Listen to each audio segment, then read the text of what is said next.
Ada namanya media bakteri premium, ada namanya media bakteri konvensional nih dok. Nah ini ada kubunya masing-masing nih dok gitu. Terkait dengan perkembangan teknologi itu pasti ya mas ya. Jadi mungkin pada dasarnya yang tadinya hanya dijadikan sebagai rumah bakteri, Jangan katanya-katanya. jangan katanya. Perlu dikonsultasikan. Karena selama ini lo semua pasti katanya-katanya.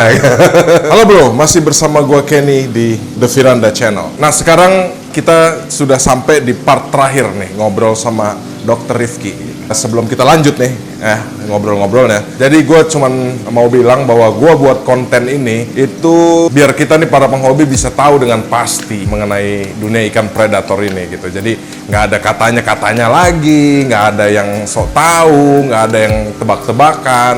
Dan juga gue ngerasa dunia ikan nih sebenarnya sedang sakit bro. Tanda kutip sakit, bukan ikannya malah yang sakit. Sebenarnya yang sakit malah manusianya, penghobinya gitu. Kenapa gue bilang begitu? Jadi gini, maksud gue sakit di sini banyak orang yang sok bisa, sok tahu, akhirnya ngasih tahu orang advice yang nggak jelas, dipraktekin malah salah, apalah segala macam bla bla bla bla. Nah, karena gue sekarang lagi membahas tentang sakit, dunia ikan yang sedang sakit nih, makanya gue datangnya ke dokter. Kalau orang yang sok tahu, datangnya ke dukun. Gitu bro. Nah, lagi pula di dunia ikan predator ini kan suka ada semboyan amati, tiru, modifikasi. Nah, ini bagi gue hal-hal yang udah bisa terukur secara ilmiah itu nggak ada bro ceritanya amati, tiru, modifikasi. Yang ada amati, tiru, ya tiru gitu, jangan dimodifikasi lagi. Orang ini hal-hal yang udah terukur secara ilmiah kok, apa yang mau dimodifikasi? Ya nggak bro? Statement macam apa itu? Ya udah deh, jadi langsung aja daripada gua banyak ngomong di sini, langsung aja kita saksiin part terakhir ngobrol sama Dr. Rifki yang cuman ada di The Firanda Channel. Ini sekarang ini lagi rame nih dibahas di dunia hobi ikan nih dok, mengenai air butek saat start tank dok. Saat start tank atau air tiba-tiba butek gitu, new tank syndrome lah kita bahasa dok, gitu. Itu kenapa sih dok? Karena kalau saya nih, kalau yang saya selama ini tahu, kalau air saya baru start tank butek atau di hari keberapa dia butek itu biasanya saya biarin dok. Benar. Karena saya pernah baca-baca juga bahwa itu berarti bakterinya sedang bekerja. Jadi jangan terlalu banyak di water change, karena di hari keberapa dia akan bening. Nah itu gimana tuh dok? Benar. Jadi yang dikatakan oleh Mas Kenny memang ada benarnya juga. Itu sebenarnya bagian dari kematangan tadi yang terkait dengan kematangan siklus nitrogen, yang terkait dengan hubungannya sama nitrobakter dan nitromonas. Itu juga bisa istilahnya si air ini tidak jernih gitu ya, butek. Nah itu bagian dari proses menuju kematangan tadi. Dan yang perlu digarisbawahi, bakteri-bakteri tadi yang kita sebut nitrifikasi itu mereka butuh waktu. Mereka membelah dirinya itu akan lama. Jadi proses pembelahan bakteri nitrifikasi itu akan lama. Jadi sebenarnya itu tadi kita butuh spare waktu agar sampai si bakteri ini stabil gitu ya. Nah itu biasanya mungkin bisa sampai 14 hari, 2 mingguan. Itu memang cukup lama. Jadi biarkan ini dengan kondisi semua media filtrasinya baru ya dok? Benar. Seperti itu. Nah itu juga bagian dari proses kematangan tadi. Jadi new tank syndrome tuh wajar ya dok terjadi ya? Atau gimana nih dok? Karena di sini bukan beberapa banyak penghobi itu justru yang saat new tank syndrome itu terjadi mereka panik dok, malah berpikir bahwa aduh kenapa ya gitu. Sebenarnya kalau dibilang new tank syndrome ini lebih kepada apa istilahnya si ikannya sendiri ya mas ya. Maksudnya ikan akan menjadi lebih tidak nyaman. Selama ikannya itu nyaman, nggak akan terjadi kondisi yang merugikan seperti itu. Tapi ketika new tank syndrome ini biasanya menyebabkan ikan tidak nyaman, nah itu baru menjadi masalah seperti itu. Tapi itu kan berkaitan dengan tampilan visual kita sendiri ya dok ya. Nah kadang-kadang kan kita penghobi pengennya airnya kristal clear gitu kan dok gitu. Jadi kayaknya gundah gulana banget gitu dok kalau misalnya aduh butek kenapa ya gitu. Sebaiknya emang sabar aja ya kuncinya dok ya. Sabar sebenarnya. Kalau ketika memulai ya pada tahapan memulai kita dari awal itu sebenarnya itu bagian dari proses. Oke. Nah itu kalau air bening gitu dok, biomedia tuh mempengaruhi nggak dok? Lebih kepada proses si filtrasi tadi. Yang kita ketahui kan filtrasi sendiri terbagi jadi 3 jenis ya mas ya. Iya. Dari mechanical, chemical, kemudian bio. Dari mechanical sendiri ya bagaimana media fisik itu bisa menyaring yang partikel-partikel besar misalkan seperti itu. Nah kemudian itu juga harus dilengkapi oleh chemical filtration seperti misalkan kayak zeolit atau mungkin karbon aktif. Nah itu bisa dijadikan sebagai pilihan gitu. Jadi ketika fisik ini kan artinya hanya membedakan atau menyaring partikel besar atau kecil, tapi yang lebih kecil lagi itu kan belum gitu. Jadi artinya itu harusnya diteruskan ke chemical tadi agar itu diserap secara 100%. Tidak kembali nantinya ke outletnya ya, ke akuariumnya kembali. Kalau chemical dan bio ini kita pilih salah satu aja atau gimana dok? Harus ada tiga-tiganya. Harus ada tiga. Beda untuk mencapai kebeningan air atau parameter air yang kebeningan dan parameter gitu. Jadi biofiltrasi tadi yang kita bisa gunakan apa istilahnya biobol atau mungkin karang jahe dan lain sebagainya, itu sebenarnya adalah rumah bakteri ya kan.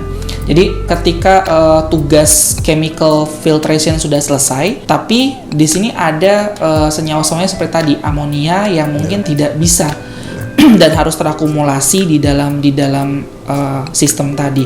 Nah, fungsi dari biofiltrasi itu tadi merubah itu menjadi sesuatu yang lebih yang tidak lebih toksin seperti itu. Jadi 3 tadi itu harus dimiliki secara sinergis ya. Oke. Soalnya kalau kita di pengobi tuh biasanya rata-rata chemicalnya nggak dipakai gitu, lebih ke bio dan mechanical gitu. Karena ada yang bilang katanya kalau chemical tuh kalau kita kasih garam nanti melepas bakteri jahatnya gitu. Gitu apa benar dong? Enggak juga atau mitos saja? Sebenarnya enggak juga ya. Terus kayak kalau bioring, kalau kita kasih garam dia akan bikin bioringnya keropos, terus jadi ke air dan jadi ngeracunin ikan, itu gimana dok? Bener nggak dok? Itu saya belum pernah dengar juga ya. Belum pernah dengar juga jadi, ya? Rasanya tidak sih, karena bahan bioring sendiri kan apa istilahnya nggak terlalu rapuh ya, artinya hanya karena garam dan lain sebagainya itu bisa lepas dan sebagainya. Saya rasa sih belum bisa dibuktikan juga sih mas. Oke. Nah terus di dunia filtrasi ini sekarang lagi ada sedikit keributan kecil nih dok, bahwa ada namanya media bakteri premium, ada namanya media bakteri konvensional nih dok. Nah ini ada kubunya masing-masing nih dok gitu. Yang ini nggak suka sama yang konvensional nggak suka sama premium gitu dong. Nah sebenarnya saya sebagai orang tengah yang hanya penikmat hobi saja, saya berpikir apakah sampai ke depannya tuh media filtrasi konvensional yang terbaik kah? Atau memang media filtrasi itu akan ada teknologi yang berkembang juga dok? Misalnya kayak saya dengar bahkan sekarang ada media filtrasi biologi yang bisa melepas mineral ke air gitu dok. Itu gimana tuh dok? Maksudnya media filtrasi ini tuh memang akan berkembang nggak sih teknologinya? Atau terus aja kita pakai konvensional terus? Terkait dengan perkembangan teknologi itu pasti ya mas ya. Jadi mungkin pada dasarnya yang tadinya hanya dijadikan sebagai rumah bakteri, nanti mungkin kedepannya juga bisa sebagai ada ekstra lain lagi yang bisa itu memungkinkan. Itu memungkinkan sekali. Cuman kalau tadi pertanyaan Mas Kenny terkait mana yang paling bagus media biofiltrasi yang paling bagus, apakah yang A atau yang B, sebenarnya itu kembali lagi kepada istilahnya itu luas permukaan dari si bidang itu. Jadi semakin luas bidang itu untuk menampung bakteri itu semakin baik. Pori-pori dok ya? Lekukan. Jadi kalau misalkan Mas Kenny suka melihat kalau biobol itu kan dia akan melekuk ya di dalam, dia ada biobol ya. Iya, ada yang sekat seperti itu. Nah, itu sebenarnya untuk memperluas luas permukaan mereka. Jadi si bakteri nitrifikasi tadi itu bisa menempel di sana. Semakin luas itu akan semakin banyak bakteri yang menempel di sana. Jadi dia bukan bicara masalah pori-pori ya, lebih kepada luas permukaan sih mas. Luas permukaan. Iya. Jadi ibarat semakin lekuk semakin banyak berarti dia berarti semakin luas. Oh, semakin memberikan rumah yang luas untuk bakteri berkembang di sana. Oke. Berarti sekarang di penghobi tuh mereka bilang, ada yang bilang untuk konvensional bahwa batu apung yang terbaik, Dok. Nah, sementara kalau kita ngomongin luas permukaan, sepertinya batu apung bentuknya hanya begitu aja, Dok. Iya. Gimana nah, tuh, Dok? Kembali lagi terkait dengan bentukan dari batu apung yang digunakan seperti itu ya. Jadi selama itu luas permukaannya baik, ya itu pasti akan lebih baik gitu. Tapi ketika hanya misalkan seperti polos aja gitu, dia tidak ada, dan pori sendiri bentukan pori sendiri kan juga itu menyebabkan terjadi betul. permukaan juga gitu. Nah, itu yang bisa istilahnya meningkatkan luas permukaan tadi ya, Mas. Oke. Jadi tidak ada yang baik, tidak ada yang buruk, terkecuali tadi dia bisa mencukupi kebutuhan nitrifikasi untuk bisa nempel di sana. Oke. Itu yang Berarti paling baik. Bahasanya tuh bukan pori-pori ya, Dok, ya, lebih ke permukaan. Luas. Karena pori-pori pun menjadi penambah permukaan luas itu kan. permukaan. Oke. Ya. Jadi teknologi filtrasi itu malah sudah berkembang ya, Dok. Sangat berkembang sih saya rasa. Terus kenapa sekarang kalau di zaman sekarang tuh orang masih percaya dengan media yang konvensional aja, Dok, misalnya? Mungkin dari segi pertamanya dari segi modal yang Murah, dikeluarkan ya. gitu. Oh, iya. Lebih modal yang dikeluarkan. Dan selama jadi gini, yang teknologi canggih belum tentu cocok dengan kita. Artinya apakah itu sesuai dengan kebutuhan yang kita kebutuhan yang kita sedang hadapi gitu ya. Jadi bisa saja justru yang konvensional dengan kondisi yang seperti itu malah lebih efektif dengan kita gitu. Baik mungkin dari segi ekonomi atau dari segi istilahnya akuarium dan lain sebagainya. Nah, itu kembali lagi kepada kebutuhan masing-masing gitu ya, Mas. Kebutuhan masing-masing ya. Karena sekarang kalau lihat media filtrasi udah teknologinya kayaknya udah berkembang banget, Dok, gitu. Sampai yang saya bilang tadi, sampai ada yang bisa melepas mineral ke dalam air gitu. Berarti yang mahal nih udah pasti dia mestinya bisa mencakup yang konvensional dong, Dok. Seharusnya. Mestinya bisa. Seharusnya seperti itu, Mas. Malah mungkin dia dalam jumlah sedikit aja dengan skala mungkin yang konvensional harus banyak mungkin gitu ya, Dok ya. Jadi gitu, Bro, bahwa intinya jangan menolak perkembangan teknologi filtrasi juga ya, Dok ya, gitu. Belum tentu juga yang mahal tuh sesuatu yang cuman modal mahal juga mungkin juga bagus ya, Dok ya, gitu. Dan kalau mau pakai media filtrasi yang konvensional tadi juga kan mesti dilihat luas permukaan dan lain-lain ya, Dok ya, gitu ya, gitu. Jadi ya tadi bilang bahwa pori-pori itu sebenarnya luas permukaan juga kan. Karena kalau kita kadang-kadang berpikir bahwa pori-pori yang lubangnya banyak-banyak yang kelihatan mata, malah kan mestinya yang nggak kelihatan mata ya, Dok ya. Iya, bisa seperti itu juga. Karena kan kita nggak tahu mikroporinya sendiri kan, kita nggak tahu seperti itu di dalam. Dan kalau batu apung pun kan kadang bentuknya juga random ya, Dok ya. Benar. Kadang kita beli jangan-jangan yang close, yang nggak ada pori-pori atau bentuknya gimana. Kadang kan kita sebagai penghobi cuma tahu, pokoknya ini batu apung taruh yang banyak gitu, Dok. Belum tentu itu secukup ya, kan, Dok.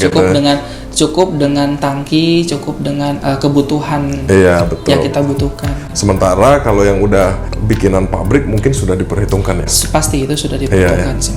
Karena itu udah dicetak dan lain-lain. Oke. Nah, itu jawabannya. Jadi terjawab sudah dengan Dr. Rifki. Boleh nanya sedikit lagi, Dok? Dikit lagi, Dok? Boleh. Nah, ini kan rata-rata kita nih hobi semua ikan Amazon nih, Dok. Oh iya. Dari Amazon nih, kayaknya bangga gitu kalau punya ikan Amazon. Kenapa sih, Dok? Di Amazon tuh ada apa sih, Dok? Kenapa air mereka tuh bisa membentuk ikan-ikan yang monster gitu, Dok? Singkat aja, Dok, nggak apa-apa, Dok. Kalau dari saya pribadi ya mungkin karena habitatnya mendukung itu. Artinya Amazon sendiri itu istilahnya dari segi variasi spesies itu istilahnya banyak ya. Dan keberadaan spesies seperti itu akan juga ditentukan dengan bahan makanan yang ada di sana. Gitu. Nah, itu yang istilahnya kenapa kok Amazon ini bisa punya spesies-spesies yang unik, spesies-spesies yang ini. Nah, itu juga karena disebabkan juga akibat dari diversitas dari yang ada di sana. Tidak hanya prey-nya saja atau mungkin makanannya saja, tapi tumbuhannya pun juga bisa mempengaruhi. Termasuk curah hujan, suhu curah hujan dan lain sebagainya. Itu kira-kira bisa nggak kita tiru di sini sih, Dok?